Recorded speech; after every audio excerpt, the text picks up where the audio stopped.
My daughter called me late at night. Dad, I'm at the police station. My stepdad hit me, but now he's claiming I attacked him, and they believe him. When I got to the station, the officer on duty turned pale and stuttered. I'm sorry, I had no idea. I was already halfway to the station when my phone rang again. Detective Cross, I'm so sorry. We had no idea. No idea about what? I snapped, weaving through late-night traffic on Route 5. My Honda Accord speedometer hit 80. That you're Detective Ryan Cross, from the DV unit. Sir, we didn't know she was your daughter. My hands tightened on the wheel until my knuckles went white. Where is Emma right now? Interview room 2. But sir, the stepfather has witnesses. Multiple neighbors heard screaming. He's got scratches all over his face and neck. He's pressing charges for assault unless what? Unless she apologizes, admits she lost control. He's being very reasonable about it. Says he doesn't want to ruin her future, but she needs to take responsibility for... I hung up. I'm Ryan Cross, 43 years old, detective with the Seattle PD for 19 years, 15 of those in the domestic violence and sexual assault unit. I've worked over 300 cases, interviewed hundreds of victims, testified in court 47 times. I know every trick, every manipulation tactic, every way an abuser spins a narrative, and my 16-year-old daughter's stepfather was using my own playbook against her. I pulled into the precinct parking lot at 11:47 p.m., threw the car into park, didn't bother locking it. Officer Martinez met me at the door, young, maybe 26, nervous as hell. Detective Cross, I'm so sorry. We ran her ID and didn't realize the last name's different. She said her stepdad hit her, but when we got there, he had injuries and she didn't, and the neighbors backed up his version. Where is my daughter? He led me down the hallway, past the drunk tank, past processing, to the interview rooms where we usually put suspects. They'd put Emma in interview room 2, like a criminal. My daughter, 16 years old, honor roll student, varsity volleyball player, kid who'd never been in trouble in her life. Through the two-way glass, I could see her, sitting at the metal table, arms wrapped around herself. There was a bruise blooming dark purple across her left cheek, split lip. Mascara streaked down her face from crying, but what destroyed me was the look in her eyes, hollow, defeated, like she'd realized that no one was going to believe her. I opened the door. Dad, her voice broke on the word. She stood up so fast the chair scraped. Dad, he hit me first. I swear to God, I just pushed him away. That's all I did. But nobody believes me, and Mom keeps texting saying I need to apologize, and I pulled her into my arms, felt her whole body shaking. I know, baby. I know. I believe you. She sobbed into my shoulder. He's going to get away with it. He always gets away with it. Those words. Always. Not he'll get away with this, but always. Meaning this wasn't the first time. I'd failed her. I'd known something was wrong, and I'd failed her anyway. I pulled back, looked at her face. How long? Dad, Emma, how long has he been putting his hands on you? 3 months, maybe 4. It started small, grabbing my arm too hard, shoving me against the wall,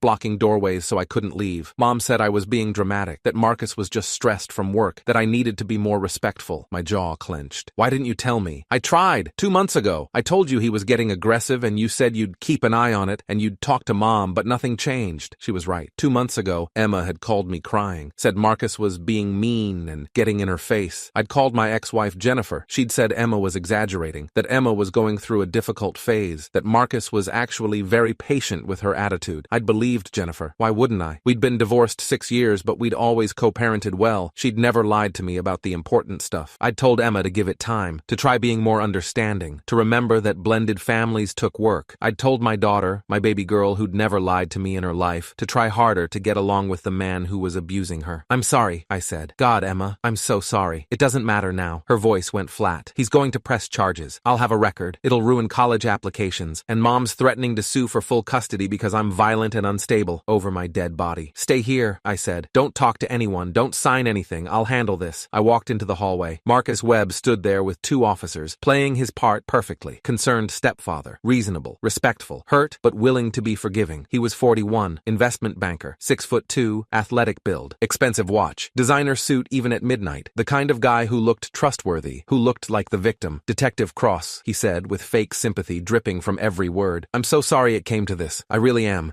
Your daughter, Emma, she needs help. Professional help. She's been volatile for months. Mood swings, angry outbursts. My wife and I have tried everything, but tonight she just snapped. The 2 officers, Martinez and another one whose badge read Johnson, looked uncomfortable. They wanted to believe him. He was calm, articulate, had scratches on his face and neck to prove he'd been attacked. Emma was the emotional teenager with mascara running down her face and a cop father who probably spoiled her. Mr. Webb says he doesn't want to press charges if Emma gets counseling and apologizes, Officer Johnson said carefully. Given her age and clean record, the DA would probably agree to diversion. Show me the security footage, I interrupted. Sir, the incident. Show me the footage. Martinez shifted. There isn't any. The incident happened inside their home. No cameras. Marcus smiled slightly, just a twitch of his lips. I wish there was footage, detective. Would clear this whole whole thing up immediately. But unfortunately, our security system has been on the fritz. I've been meaning to get it fixed. Actually, I said, pulling out my phone, there is footage. The smile faltered, just for a second. See, Marcus, my daughter called me 3 weeks ago, said you were getting aggressive, shoving her, cornering her in rooms, blocking her from leaving. Said her mother, my ex-wife, wouldn't listen. I looked at the officers, made sure they were paying attention. So, I gave Emma a necklace. Pretty little thing. Rose gold pendant. Also records video and audio in 1080p whenever she presses it twice. Automatically uploads to cloud storage. Battery lasts 36 hours. I use them for undercover DV operations. Marcus's face went white. I also had some equipment delivered to your house, Marcus. Doorbell camera. Backyard motion sensor cam. Marketed as gifts for home security. You signed for them. Never bothered to check the documentation, did you? Never wondered why they were registered to my email? I pulled up the app on my phone. Showed the officers the footage. Emma coming home from school at 3:47 p.m. Marcus's BMW already in the driveway. He'd left work early, waiting for her. Marcus opening the door before she could get her keys out, starting to yell immediately. Something about her tone in a text message, about disrespect. Emma trying to walk past him. Marcus grabbing her arm, hard, fingers digging in. Emma pulling away. Marcus slapping her across the face. Open palm, full force, her head snapping to the side. Emma running, Marcus chasing her to the backyard. Then, and this was the beautiful part, Marcus deliberately scratching his own face, raking his nails down his cheeks and neck, hard enough to draw blood. Before the neighbors appeared over the fence, the officers watched in silence. Their faces changed, hardened. That son of a... Martinez started. There's more, I interrupted. I pulled up a folder on my phone. I've been documenting everything for 3 weeks, every threat, every time he cornered her, every time he laid hands on her, every time my ex-wife told Emma she was overreacting. I swiped through videos, audio recordings, screenshots of text messages. Marcus to Emma, keep running your mouth and see what happens. Marcus to Emma, you tell your father anything and I'll make sure he knows what a liar you are. Marcus to Emma, your mother agrees with me. You're the problem, not me. I turned to Marcus. Let him see my face. Let him see exactly what was coming. I'm a domestic violence detective, Marcus. I've worked 312 cases. I know the pattern. I know the escalation. I know exactly what you are. His mask was cracking. The reasonable stepfather was disappearing, replaced by something cold and angry. This is entrapment, he said. You can't. I'm a father protecting his child. Everything I did was legal. I bought cameras for my daughter's safety. I gave her a recording device because she felt unsafe. That's not entrapment. That's parenting. You set me up. No, you set yourself up the first time you touched my daughter. I turned to the officers. Run his record, real close. Check Marion County, Indiana, 6 years ago, before he moved to Seattle and married my ex-wife. Johnson moved to a computer. Typed. His face changed. Holy shit. There's a sealed juvenile case. Stepdaughter, age 14. Filed complaint of physical abuse. Charges dropped when the family moved out of state. That's bullshit, Marcus shouted. That case was sealed. You can't. Sealed cases can be accessed by law enforcement when relevant to an ongoing investigation, I said calmly. Which this is. Officer Martinez, I'm filing formal charges against Marcus Webb for assault in the 3rd degree, battery, endangering the welfare of a minor, and filing a false police report. You can't do this. I absolutely can. I'm also filing a restraining order on behalf of my daughter. Marcus Webb is not to come within 500 feet of Emma Cross. Is that clear? I stepped closer. Let him see my eyes. And Marcus, I'm not just filing charges for tonight. I'm filing for every incident over the past 3 months. Every shove, every grab, every threat. I have dates, times, evidence, video, audio, text messages. I've been building a case against you for 3 weeks because I knew you'd slip up eventually. I knew you'd do something this stupid. His face went from white to red. You vindictive piece of... I'm also sending copies of all my evidence to your employer. First National Bank, right? I'm sure they'll love knowing their senior investment advisor has pending domestic violence charges. I'm also sending it to your church, Greenwood Community. Pastor Thompson would probably want to know. And to every contact in your phone, I pulled those records too. Your neighbors, your golf buddies, everyone who thinks you're such a great guy. You can't do that. That's harassment. It's public information. You'll be in the police blotter by morning. I'm just making sure everyone you know gets the chance to see exactly who you really are. The officers moved toward him. Martinez had cuffs out. Marcus started backing toward the door. I want my lawyer. I'm not saying anything else without my... Marcus Webb, Martinez said formally. You're under arrest for assault in the 3rd degree, battery, and filing a false police report. You have the right to remain silent. This is bullshit. I'm the victim here. She attacked me. Anything you say can and will be used against you in a court of law. Marcus fought. Actually fought. Tried to pull away. Shouted. Called Emma a liar. Called me vindictive. Said I'd manipulated everything. The whole station was watching now. Officers coming out of rooms. Staff stopping to stare. Phones coming out. Recording. Good. I wanted everyone to see. They got the cuffs on him. Marched him toward booking. He was still screaming. You set me up. This is entrapment. I'll sue.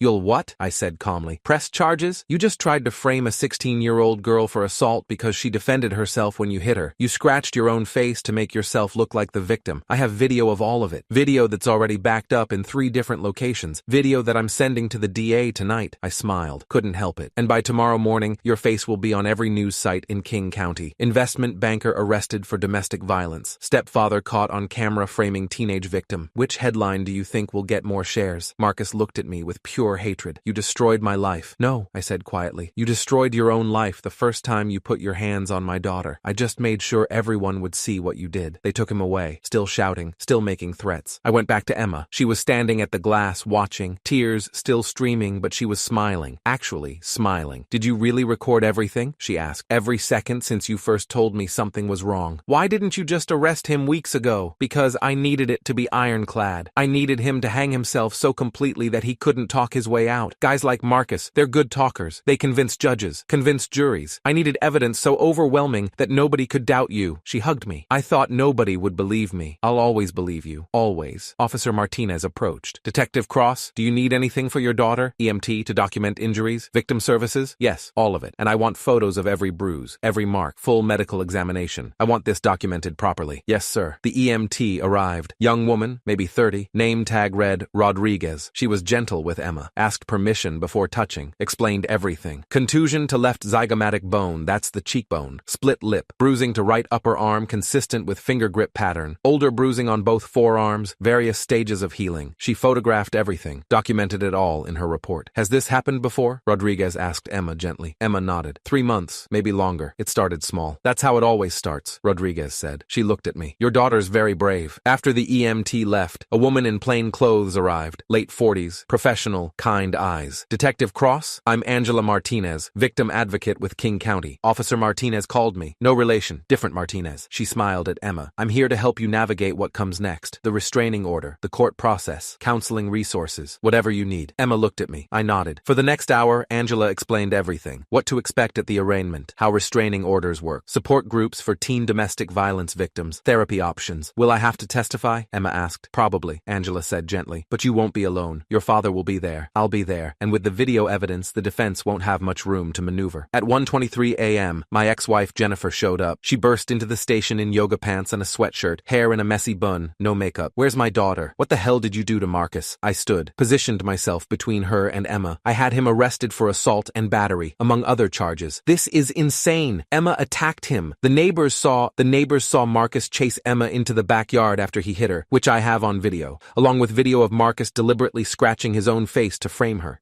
"You're lying." I pulled out my phone, showed her. She watched. Her face went white, then red. Then she started crying. Oh my God, I didn't know." "You didn't want to know," I said coldly. "Emma told you, multiple times, and you called her dramatic. You told her to be more respectful. You enabled a man who was abusing our daughter." "I didn't." He said she was exaggerating. "You chose him over her. You chose protecting your marriage over protecting your child." She reached for Emma. "Baby, I'm so sorry." Emma pulled away.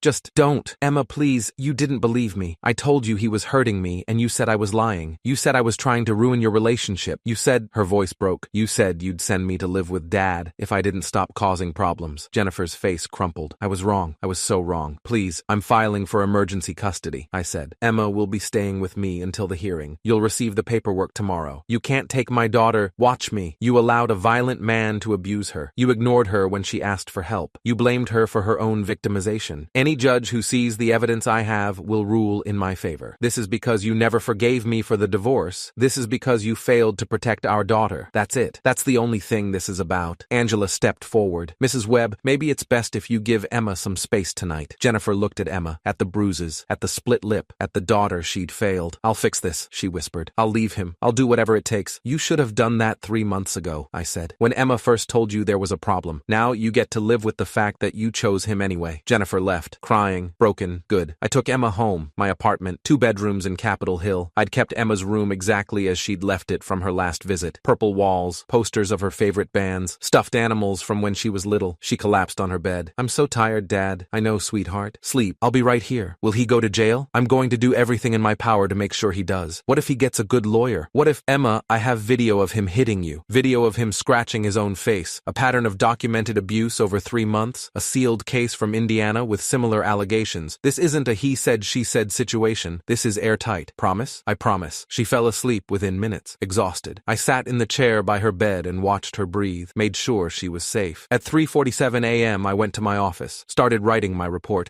every detail, every piece of evidence, every witness statement. Then I called the DA, Melissa Harrison, Chief Deputy DA for King County. We'd worked together for 12 years. She'd prosecuted most of my cases. We had a good conviction rate together. She answered on the third ring. This better be important, Cross. My daughter was assaulted by her stepfather tonight. He tried to frame her for it. I have video evidence of the assault and the frame-up. I need charges filed immediately. All business now. Send me everything. I did. Every video, every photo, every document, the whole file. She called back 20 minutes later. Jesus Christ, Ryan. This guy is a piece of work. Can you prosecute? Can I? I'm going to destroy him. This is the most clear-cut domestic violence case I've seen in years. Self-inflicted injuries to frame the victim. That's bold and stupid. He's been doing this for years. Indiana case. Probably others we haven't found yet. I'll dig. We'll hit him with everything. He'll be lucky to see daylight again. I want a high bail. I don't want him getting out. With the video and the prior case, judge will set it at $100,000 minimum, and given his wealth, probably higher. Good. The arraignment was Monday morning. I sat in the gallery with Emma. Marcus appeared in an orange jumpsuit, hands cuffed. His expensive lawyer, Richard Chen, partner at Morrison & Associates, stood next to him. Judge Patricia Williams presiding, 62 years old, 30 years on the bench, known for harsh sentences in domestic violence cases. Mr. Webb, you're charged with assault in the 3rd degree, battery, filing a false police report, and witness tampering. How do you plead? Not guilty, Your Honor. His lawyer stood. Your Honor, my client is a respected member of the community, senior investment advisor at First National Bank, no prior criminal record in Washington State. He has ties to the community and poses no flight risk. We request he be released on personal recognizance. Melissa Harrison stood. Your Honor, the defendant has a sealed juvenile case in Indiana involving similar allegations from a previous stepdaughter. He also has significant financial resources and international connections through his work. He is absolutely a flight risk. Additionally, the evidence in this case includes video footage of the defendant assaulting the victim and then deliberately injuring himself to frame her. This shows consciousness of guilt and a willingness to manipulate the justice system. We request bail be set at $250,000. Your Honor, that's excessive, Chen started. I've reviewed the evidence packet, Judge Williams interrupted, including the video footage. Mr. Webb, you're a grown man who struck a 16-year-old girl and then attempted to have her arrested for assault. Bail is set at $300,000, cash or bond. Marcus's face went gray. He couldn't make bail. Tried to leverage his investment accounts, but they were mostly tied up in stocks and couldn't be liquidated fast enough. He sat in King County Jail for 3 weeks before trial. The trial was brutal for him. Melissa put Emma on the stand, let her tell her story, show the jury her bruises, explain how Marcus had systematically terrorized her for months. Then she played the videos, all of them, the necklace cam footage, the doorbell camera, the backyard sensor. The jury watched Marcus hit Emma, watched her run, watched him chase her and then claw his own face before witnesses arrived. It took them 47 minutes to convict on all counts. Sentencing was 2 weeks later. Judge Williams looked at Marcus with disgust. Mr. Webb, you abused a position of trust. You abused a vulnerable child. You attempted to manipulate law enforcement and the justice system to further victimize your victim. I'm sentencing you to the maximum under state guidelines, 5 years in prison. You will also be required to register as a domestic violence offender upon release, complete a batterer intervention program, and maintain no contact with the victim for life. Marcus stood there, silent, broken. His employer had fired him the day after his arrest. His church had removed him from the board of directors. His friends had abandoned him once they saw the videos, because I'd made sure every single one of them got copies. His reputation was destroyed. His career was over. His life as he knew it was gone. Good. 6 months after the trial, Emma and I sat in the kitchen of our apartment. She was doing homework. I was reviewing case files. Dad? Yeah? Thank you for believing me, for fighting for me. Always, kiddo. That's what fathers do. Mom asked if she could see me this weekend. Jennifer had left Marcus the day after his arrest, filed for divorce, gone to therapy, started trying to repair her relationship with Emma. What do you want to do? I don't know. She says she's sorry. She says she's changing. It's your choice. I won't force you either way. Will you come with me? If I decide to see her? Absolutely. She went back to her homework. I went back to my files. My phone buzzed. Email from Angela Martinez, the victim advocate. Detective Cross, thought you'd want to know. 2 more victims from Marcus Webb's past have come forward. One from Indiana, one from Illinois, both willing to testify if needed. Building a pattern case for civil suits. Your daughter's courage gave them courage. I showed Emma. She read it, smiled. He's really done for, isn't he? Completely. Good. We ordered pizza, watched a movie. Normal Saturday night, like it should have been all along. Emma fell asleep on the couch halfway through. I covered her with a blanket, watched her sleep, safe, protected. Marcus had thought he was untouchable, thought his wealth, his position, his credibility would protect him, thought he could manipulate the system, thought nobody would believe a teenage girl over a respected banker. He'd forgotten one crucial detail. That teenage girl's father was a detective who'd spent 15 years taking down men exactly like him, and I'd made sure that every single person in Marcus Webb's life knew exactly what kind of monster he really really was. Emma was safe now. That's all that mattered. Everything else was just justice.